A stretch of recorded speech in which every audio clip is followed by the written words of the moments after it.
Hello everybody. I've had a few requests for instructions on how I built my annealer. Okay, so I hope this helps everybody who watches it, and if you have any questions, feel free to message me. First off, I made this box about 18 by 18.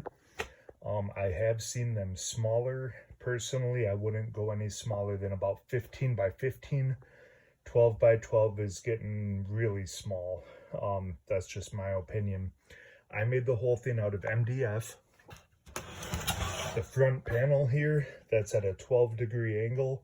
So I beveled the bottom on a table saw, cut this piece with a skill saw, and I just used trim screws and a little wood glue to put it together. But the whole thing is MDF. So these pieces here, architectural angle, you can get it at pretty much any hardware store. It's aluminum. It's got that real tight 90-degree bevel on the back. It's not rounded like steel angle iron would be. A 3-foot piece is more than enough. You can cut it down and have spares.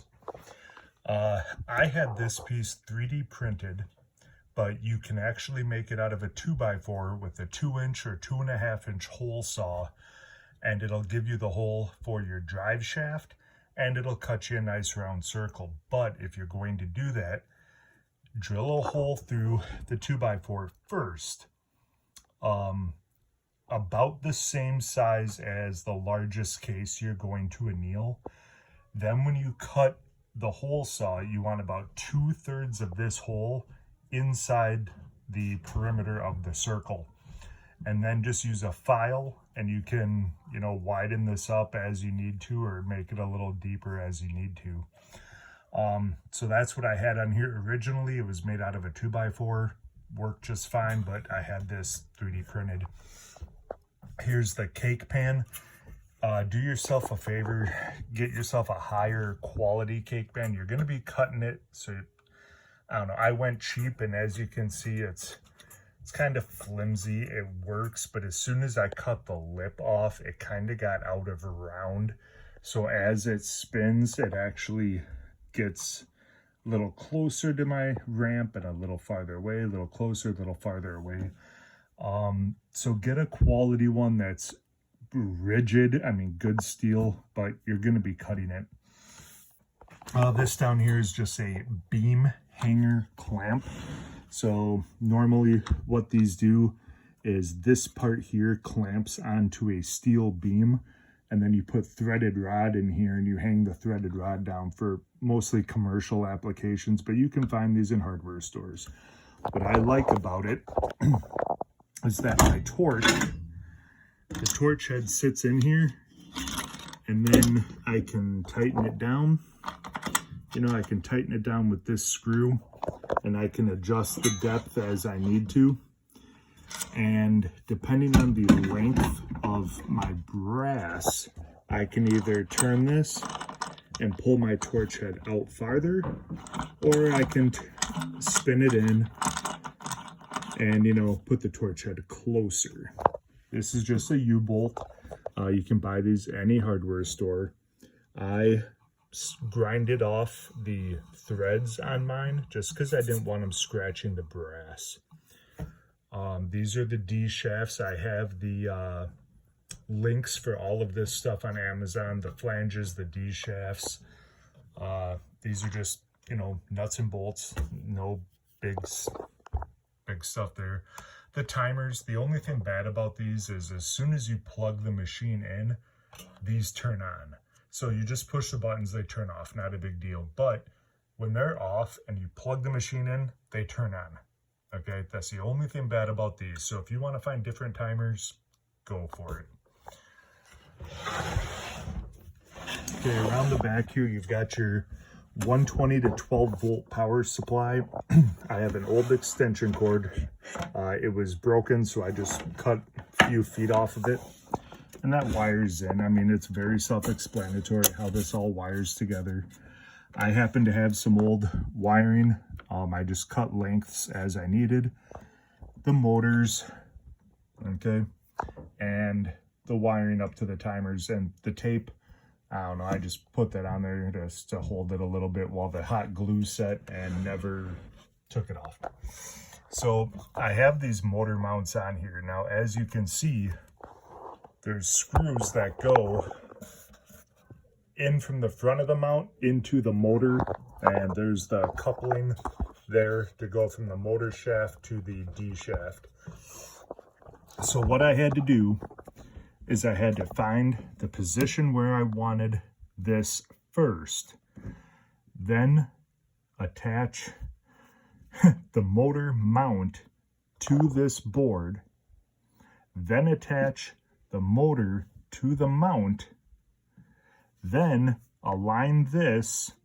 See that pencil line across there? I made an outline of where this would go, drilled a couple of holes through, then held this up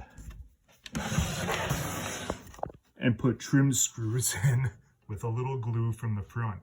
So if I ever want to take those motors off, it's going to be a pain in the ass, but I can still get to these trim screws if I need to. For the other motor, for this one, I have to take off the pan, and the screw holes are right behind it. Now, the other thing, you're going to notice on a lot of annealers that the feed tray, the hopper, whatever you want to call it, is bumped out. Now, that's to clear the edge of your cake pan here, the edge of your pan, so when the cases roll down here, they don't hit that and stop. So what I actually did is I took a router and I made a circle just a little bit larger than the cake pan and recessed it back a little. It's just the opposite of bumping all of this out. The other thing is these are really small machine screws, so the pan head is actually on the back, and that was going to rub too. So the hole for this shaft is actually large enough to accommodate the heads of these machine screws so that they're not rubbing on anything, if that makes sense to you. I'll spin it around and show you. So it's kind of hard to tell, but I have it drilled out larger on the back so that those screws aren't hitting anything. The tabs on these motors are actually really, really small, and the little push-on spade and cup connectors that you're probably used to are too big. I couldn't find any connectors, like push-ons, male-female connectors that were small enough for those tabs. So I pushed the wires through the hole, twisted them around, and then soldered them. Works just fine. Is it pretty? Nope, but it works. Torch holder on the side of it just to keep my torch handy. I have benzene on here. It burns a little too hot. Butane is also a little too hot. Stick with propane. It's just fine. I've got a pencil style torch, and it would be nice to have one that's invertible just in case, but you probably shouldn't need it. But if you have any questions, that's how I built this. The biggest problem that I had was I'm shooting 300 Winchester short, which is a long fat case. I'm also shooting 224 Valkyrie. So the hardest part for me was to get this the right size to feed a short skinny case and a long fat case. I also had to get this spacing perfect so that it wouldn't double feed the skinny cases, but still allow the fat cases to feed through.